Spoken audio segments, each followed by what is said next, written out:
Talkin TIDF.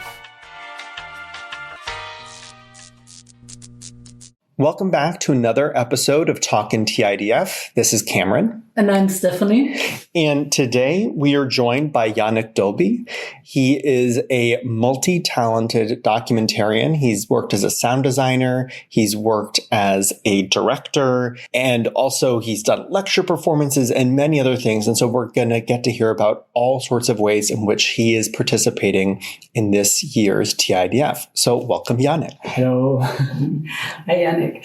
Yeah, Yannick has been collaborating with the TIDF for several years. I remember in 2018, it was actually my first TIDF. His audio documentary Forest was shown. And I also remember that you were curating a small exhibition, Kino Ear, on documents and documentary. It was in a small place in Göttingen. And you also led a listening lab on sound practices at this time. And this year, you will be participating the TIDF with a whole array of works. So first of all, with your own work as a director, which is called Bone Always Outlasts Feather. You are also the sound designer of Amateur in the Moon. And you were the sound recordist of a film called Mrs. Eyelets by director Chen Wei-Zi, right? Yeah. So these are the three films. They're all selected. Have all been selected for the competition, for the Taiwan Competition. And in addition, you will be participating in two special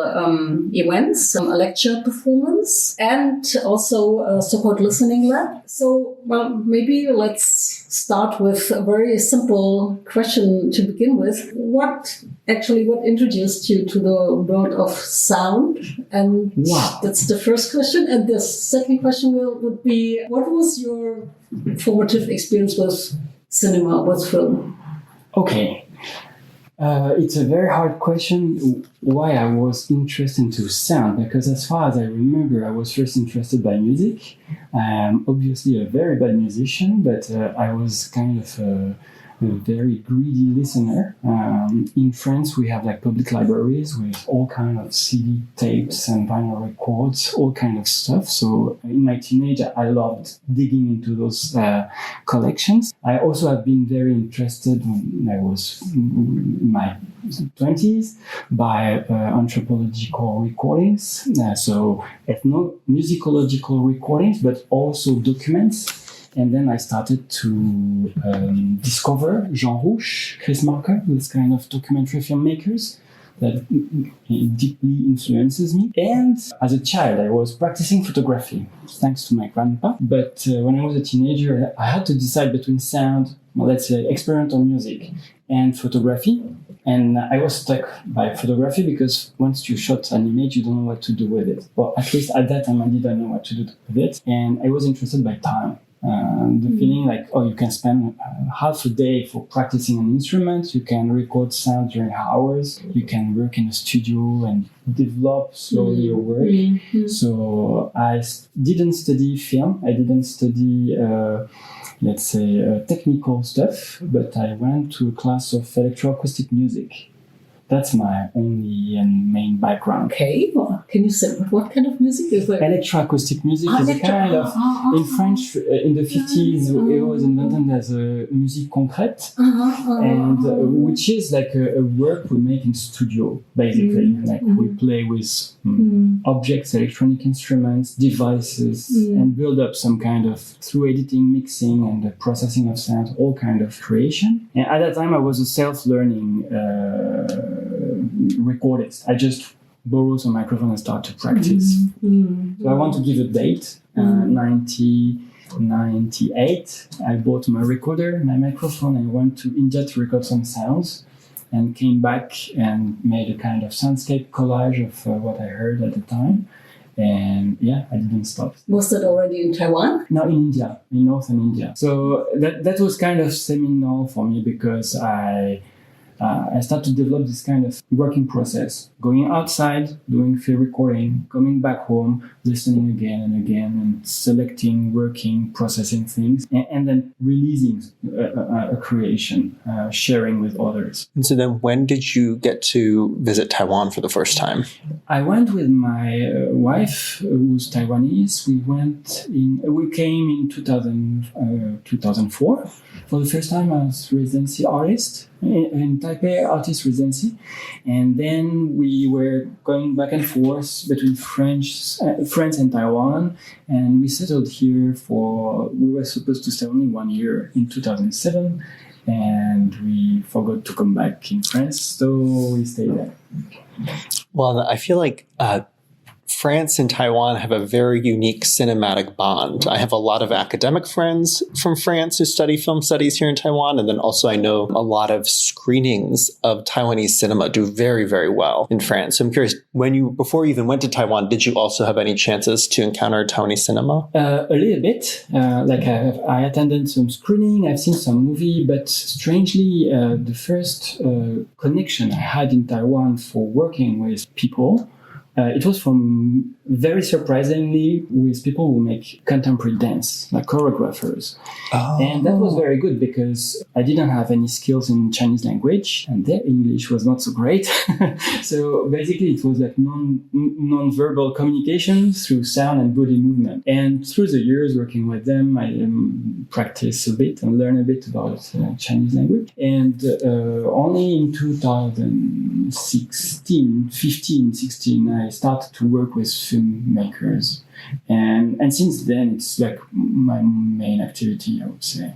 Incredibly wide background, because I also read that you were doing sound recordings in the environmental field. I heard your sound recordings of Taiwanese frogs, which I love. Yeah, so, the idea was, for me, is each time I go outside, I want to go and listen and record. So the most attractive environment for me are the mountains and the seasides, like the forest and the seasides.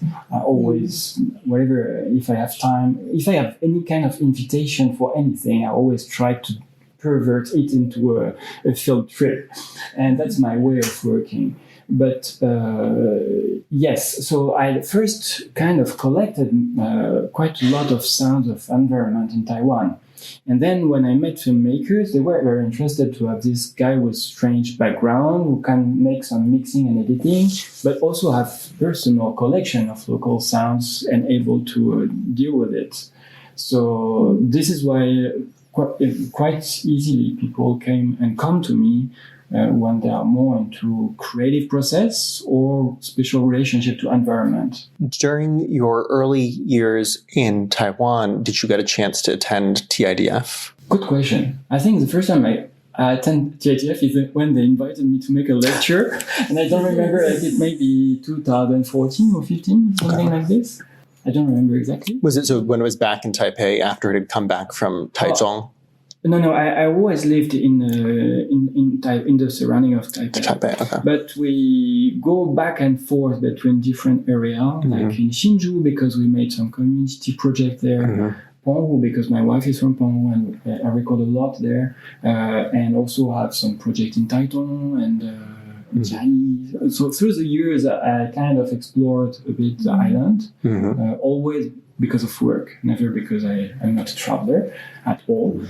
So yeah, when there is an opportunity to develop something, I really enjoy spending time. And Taiwan is very great because it's very small, so you have a chance to go back and continue maintaining the relationships with the fieldwork, with the friends, with the environment.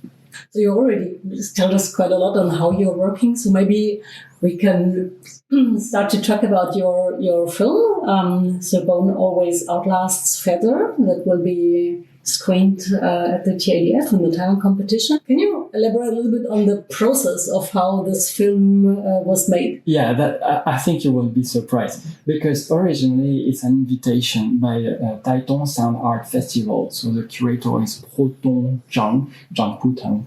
And like I said, each time there is an invitation, I kind of say, can I go to the seaside or to the forest in the mountains? And he said, yeah, you can. He had this acquaintance, his friend, who was a teacher in the village of Lita. And the collaboration with elementary school was very easy. I had this experience of working with schools in Taiwan. And immediately we kind of connect with this school where most of the kids are Bunong and indigenous people.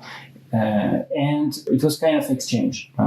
They invite me, I can stay in the rooms for the teachers, and I would do some workshops with the kids, and I can use this school as a base for going to the mountain for record sounds. So I started by recording sounds and interviews and collecting some anecdotes and images. And then the second year, it was the invitation for participating to the exhibition. So first year is fieldwork, second year is creation and exhibition. And because I was a bit enthusiastic with this kind of situation and field trip, I collected a lot of material, so the duration was long, and I got some interesting image. So then as a sound artist, sometimes I need image because I can grab the attention of audience, because I can divert the focus on different topics, and most importantly is for the subtitle. Like if I record an interview in Mandarin, I can understand, I can deal with it, but my friends outside of Taiwan don't understand, and I want to share with them. If there is something in Taiwanese, indigenous language or Hakka language, then I don't understand, I need someone to help. And then I want to have subtitles because I hate having dubbing voices. It's out of questions. So very naturally for this project, I use a screen. And then I start to edit stories and interviews and environmental sounds. And progressively, there was a lot of material, audiovisual material. At the end, at the end of the working process, just before the exhibition, the curator asked me, like, we need to have this kind of card we put on the wall to say what type of artwork is it? Is it a multimedia installation or I don't know what? And my good friends, Pangchun and Juni, already have seen the film, and I asked their opinion. What did I do? I don't know what I did. And they said, that's a documentary film, of course. So we decided, okay, let's say it's a documentary film. And I put that on the card. And since it was announced like that, then TIDF said, Yannick, if you start making documentary film, you should send it to the open call and see what the juries think about it. And by a huge surprise, it was selected, and I was very happy to have this great surprise.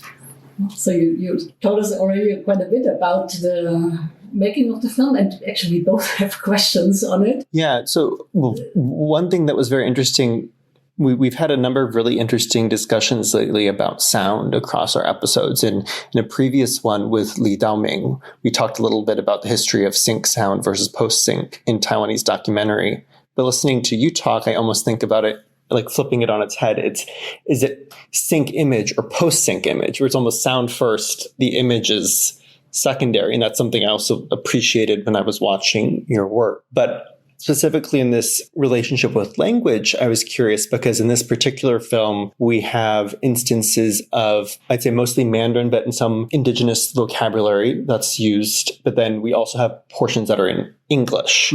So I was wondering if you could talk a little bit about the divide, but then also the subtitling, because it seemed like there's a deliberate choice during the Mandarin portions to only have English subtitles, whereas in the English portions, you had Chinese and English subtitles. And for international listeners, I should preface that it is very unusual in Taiwanese screen culture to not have any Chinese subtitles. Whether you're watching film or television, Chinese character subtitles are almost omnipresent. So that leapt out to me. Okay. So I'd love to hear what was going through your head. Going to my head is probably some bad tendency to mind control or something like this, because I want to invite the audience to listen and appreciate the sound in a way that I appreciate. I don't want them to disconnect their ears and use their eyes for reading the transcription of a kid speaking with his own accent about his personal dreams. That's I want them to hear that voice and that specific texture, the accent, the way of choosing words, of the hesitations, everything. I find it precious. So no Chinese subtitle for the Chinese Mandarin. Then there are some vocabulary that appears that I kept, and unfortunately it's not enough, I think. That would be another project maybe in indigenous language. And then there is the English. And the English is for my own stories that were inspired by this forest, by those meetings, those unknown encounters or unspeakable encounters, I would say. And I didn't want to use my mother language. I didn't want to write in French. I wanted to write in English because I know it will become clumsier. It will look more foreign, not very fluent. And I invited my friends who are Taiwanese, who also have some accents. They are not actors, they are not native speakers in English, they have a bit of accent, and that's intentional. Because for both international audience or Taiwanese audience, I want to bring a bit of disturbance. I want to make a bit the situation a bit blur about the source of those things. Still, it's English because it's outside of this village, this valley, this mountain. And so there will be transcription in both English and Chinese because I want to help the people who are not very familiar with English to at least they can choose what they want to read. If they are like me, I can communicate in English, but it's much easier to read and connect sound and the text. If they don't understand at all, and they are Taiwanese, they can read the Chinese subtitle. So there's kind of tricky choices that are very specific, and I know a bit uncomfortable also because the flow of the speed of the spoken words is quite fast. That's also intentional. You hear or you read the stories, it's go very fast. There are some flow of image which are also a bit disturbing, and after a few minutes, you switch to something else. It's like you wake up, you just remind some dream, not very precisely, but have a strong impression, and you don't have time. It's next chapter. So the film is divided into chapters, and the order is very important for me because you switch from kids sharing some anecdotes, adults expressing themselves, their point of view on their own culture. And then you have those stories that move very fast, I would say. Yeah.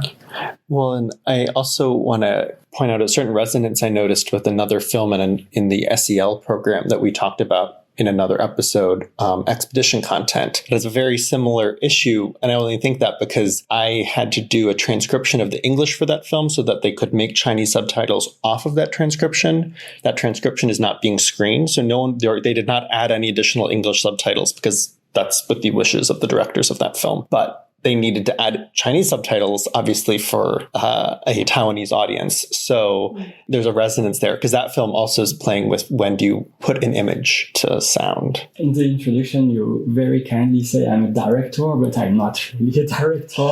Well, I enjoy a lot the process of filmmaking in general, not from only a sound perspective, but in my personal creation, one of the most attractive process is DIY. I like to do everything on my own, from driving my car to producing the DCP. That's everything that I want to do alone if I can. So when you start to have those very, very personal, subjective working process, very quickly you have some ideas you want to try, you want to play with the audience. It's kind of, it becomes very intimate, this relation between a creator and the audience. So it's funny to make those choices. If you say, or if you mention creator and audience, so your work was shown at the Taiwan Sound Art Festival last year, right? And now it will be shown at the TIDF. Do you have different expectations on the different audiences at the Sound Art Festival versus the TIDF? I knew that when I put the artwork in the exhibition room, there will be other artworks, and it's also a relation to the space. People wander around, they sit, take headphones, watch the screen inside this exhibition room. And that's one type of experience. What I really enjoy with the cinema is this absolute concentration that you have in a theater. Of course, that's much more attractive for me. But what was great in Taiwan is I was playing this piece in the same region. So the interaction is very intense as well. So in Taipei, with the audience in Taipei, which is also partly international, then it's another kind of relation. The fieldwork being like a few hundred kilometers away, and the sharing is much more language-based, I would say. We have this talk, we have Q&A, we have this kind of things. So yeah, it's another type of relation. Yeah, something to look forward to. Well, maybe we move to the second work that you are doing this time. This is you're the sound designer for Amateur in the Moon. Or maybe you explain first yourself what kind of film, it's a short film, this is, and also what attracted you to do the sound design, apart from the fact that you know the directors very well, I suppose, but what attracted you to this kind of work? Okay, I would say Puncture and Jeannie are close friends. So I hope when they need help, they just ask me. Sometimes they work with different group of people, and it's sometimes they come back to me for specific work. But the way we work is kind of organic because we often chat about different topics inside the process of filmmaking. So I would say, on this project, I'm just a sound mixer and sound designer, but I've seen how do they develop this project, which is completely crazy because they film on a format that doesn't exist anymore. So it's 9.5 millimeter. So in order to do that, they use old camera, but they also collaborate with a French association of fanatics who cut 16 millimeter films into slice of 9.5 millimeter film and drill the holes, the sprocket holes, in order to be filmed. Then they develop by themselves, and then they collaborate with another company in Japan for scanning because no machines have been done for this film. And so they receive, and digitally that finally they can cut, and it's a beautiful, absolutely beautiful, gorgeous film. It is very beautiful. Yeah, but including also the narration, the Japanese narration, everything fits. Yes. So it's also, I felt, because it's a format that many people might not be used to, it was a little uncanny. Yeah. Because you must have to visually get accustomed to it, but I thought it was fascinating. Yes. And I would say, like, aesthetically, I'm completely into it because I love, like, Brothers Quay, for example, this type, stand breakage, this kind of film texture, film grain and scratches and way of cutting things, but also like the story is a kind of intense, I would say, and very related to the story of Taiwan, the stories we can encounter in Taiwan. I need to say with Puncture and Jeannie, we have some kind of practice because sometimes we do little things like little trailers, or even we have done some advertising work for some company. So they shoot in film, they send me like very short extracts of something, and I improvise something very quickly, and we talk about micro stories. So these little forms, this way of very organic and very non-traditional working process is something we developed together. So like there's something outside of TIDF, very sorry, which is Kan Sui, Daughter of Nectar, which is released also in cinema in May, and it's very long, but it's also absolutely gorgeous documentary, and also this experience of working slowly on something very long and taking time. It's also something that encourages collaboration. It supports the collaboration. Well, that also reminded me when you were talking about how deliberate they were with the whole process of working physically with the film. There's also a retrospective of Tomonari Nishikawa's work at this year's TIDF, that some of the pieces are also dealing with things you can physically do to film stock to create some provocative effect. And so again, I feel like I'm always telling people to pair things because I love programming. That's another one that I actually might recommend to people if you're really interested into that type of documentary. For me, it's something very important because I come from experimental music, studio work, and in the studio work, until now, I play with devices in the studio. I play with tape recorders, radio, these kind of things. Like when I was a student, I learned how to cut sound by using scissors and tape, not screen. So to keep touching things is very important. I like to develop my own photo just because it's fun using cathinol and these kind of things. And I like when the signal is not very... I like dirt. I like noises. And I also like extremely well recorded sound and beautiful detailed recordings of an environment. So it's kind of all an array of possibility. And yeah, it's absolutely mandatory to keep the tactile and physical connection with the medium.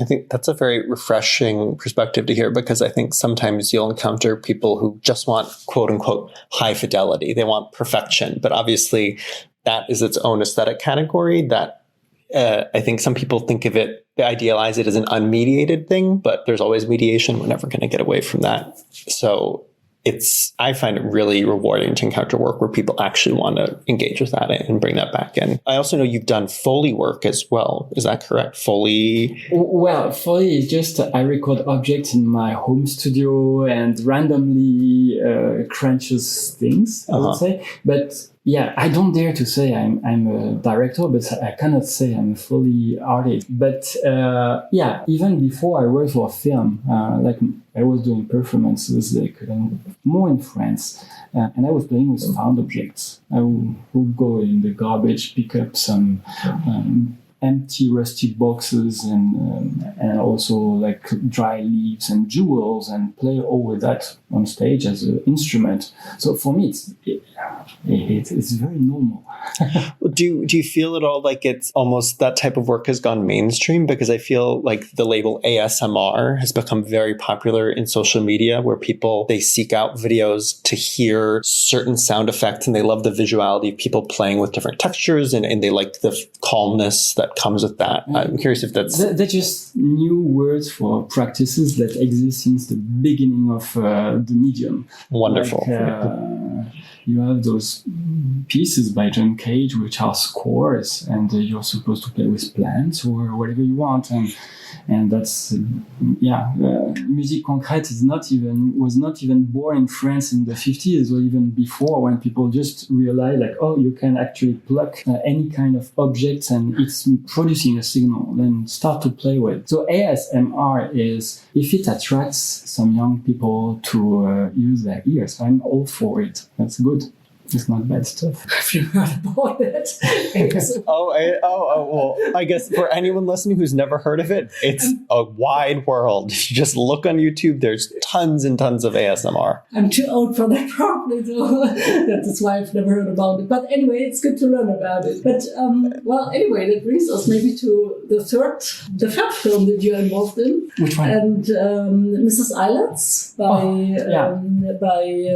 Actually, I didn't record for that film. I think she borrowed one of your songs, but I didn't do this work. So she used some of your sound projects? You're credited as a sound recorder for the film. Recorder, okay. Yeah. But I didn't record with her for her. So it was pre-recorded, and then it was brought into the... It's even more simple than that. I have plenty of sounds, and when people ask, hey, do you have a sound? I just give to them. And sometimes they give me credit that's very nice, but I'm not... So that's beautiful, though, where, there's that iterative process of sometimes something you're doing in one context, another creator finds it useful. But maybe you can say something about the work that you've done in Pankow, because you said that you did a lot of work in Pankow, so maybe, because this film is set in Pankow, is about women's labor issues, you could say in Pankow, so maybe just tell us a bit. Maybe I tell it another way. Exactly the way you'd like to tell it. Sure. I didn't exactly contribute actively to Mrs. Islet. I really support the director, but I'm very used to share my sound, and that's very fine. And the thing is, actually, we met in Pankow. We didn't met in Taipei because my wife is from Pankow, and I go there since 2004, like every year, several times. With my wife, we did first some works about the old houses, because the traditional houses are made of corals block, and I was very interested by marine environment. And there was some kind of event, I would say, sad event in 2008. There was a cold stream, a cold water coming from the ocean, reached Penghu Island and killed most of the corals in the main islands. So because of global climate change, it was kind of destabilizing the ecosystems. So I was thinking how I can use my sound practice just to do something, whatever, document something, I don't know. So since several years I'm recording the sound environment inside the coral reefs of Penghu. So every year I go back to the same spot, record, enjoy the water, and document. So at first it was very positive and very happy kind of working process. Then through the years, some of the sites start to have like coral bleaching, then coral dying, then just like end of one type of ecosystem in some spots. But some other places they are still very lively.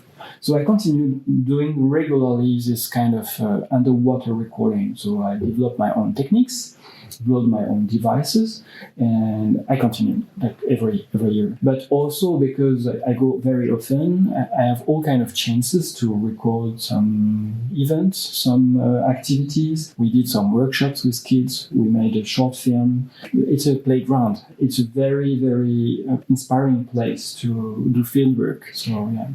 I have thought that like the coral bleaching and coral death would be also represented in sound. I would never have thought about this idea. That's also coming from discussion I had with friends who are marine biologists in Penghu to observe the condition of coral reef. You can just film and then after you need to watch the video documentation and then count the coverage of the coral reef. But there is another way, which is acoustic monitoring. We just put a hydrophone, so a waterproof microphone, and immediately in a few seconds you hear the condition of the coral reef, because you hear all the animals who live inside the coral reef and produce sounds.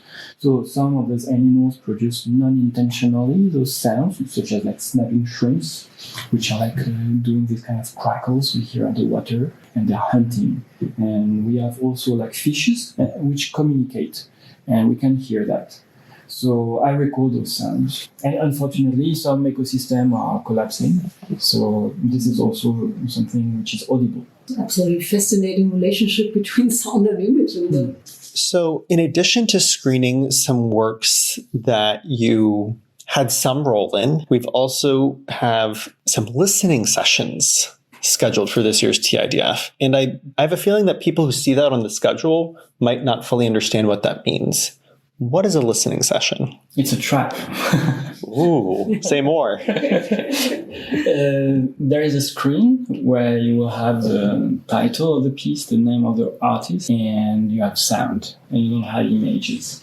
So we use the cinema theater as a listening room, and that's very nasty because people expect to have a multi-sensorial experience in cinema, but this is not. This is only for practicing listening and to think what could be sound creation, what could be sound for documentary film, what could be a sound without image, a film without image. Those kind of questions. So Ernst Karel is a very great sound designer, sound mixer, but I don't know him because of cinema. I know him because he's a field recordist, a sound recordist, and we exchanged some work like, I don't know, maybe a dozen of years ago. At that time, we had some objects called CD, compact disc, that we traded. And so we both have this background of being from more sound art, field recording, music, experimental music perspective. And so we prepared a series of work which are intended to listen to. Some of those work are actually sound for film, and we just extract. Some are field recording based.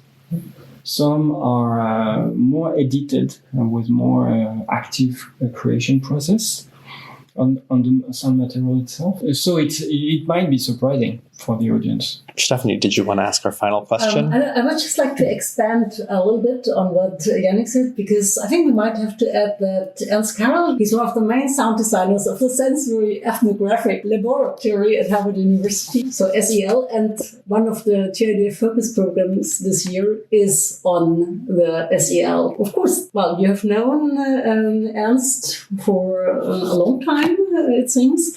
Have you also been influenced by the SEL works that emerged after 2006, right? So 2006 was the foundation of the SEL, I believe. And then since then, for the last 20 years, quite a lot of works have been developed and some of them are screened at this edition. So have you been impacted by these works? I cannot say I've been inspired by those works because I was already on my own way, but it was a kind of confirmation when I've seen Leviathan the first time, because there was some background stories about expensive camera being lost and going to very portable and inexpensive equipment and used it into a very creative way. So when cinema meets anthropology, but use non-conventional working process and use experiment as a kind of engine for the filmmaking, and using the lowest quality of microphone, which is the microphone of a GoPro, but use it in a beautiful way and process it like it's a very precious tool. And then I felt very engaged with this kind of filmmaking. That's something that I can relate with very strongly. So yeah, that's some piece of work that I really respect. Our last question for all our guests is: which film or which two films, except your own, of course, would you recommend for this edition of the TIDF? Okay, I want to recommend two. One is Punishment Park, because it's a very brilliant movie, and I don't want to say anything about it because I'm not able to talk about it. And the second one is From Island to Island, because I contributed, but also because I think it's a very important research and work. And it's quite an epic work, because it's more than 5 hours long, but actually time passes so fast with this film. It's so engaging and so important. So I collaborated many times with Jarkova, and it's very different from my other collaboration, but I highly respect his work. Wonderful. Well, thank you so much for taking the time to be with us today. We also appreciate the process of trying to record sound with someone who spends a lot of time thinking about it very intentionally, and we tried our best. So, dear listeners, just so you know, well, actually, you were talking about the virtues of using cheap equipment. We're not using the most elegant equipment, but hopefully it works. So we hope you join us for future episodes. And if you're already in the process of enjoying TIDF, we also hope that you're seeing a lot of wonderful films. Thank you for listening, and until next time. Thank you very much. And don't forget to listen when you are in the theater.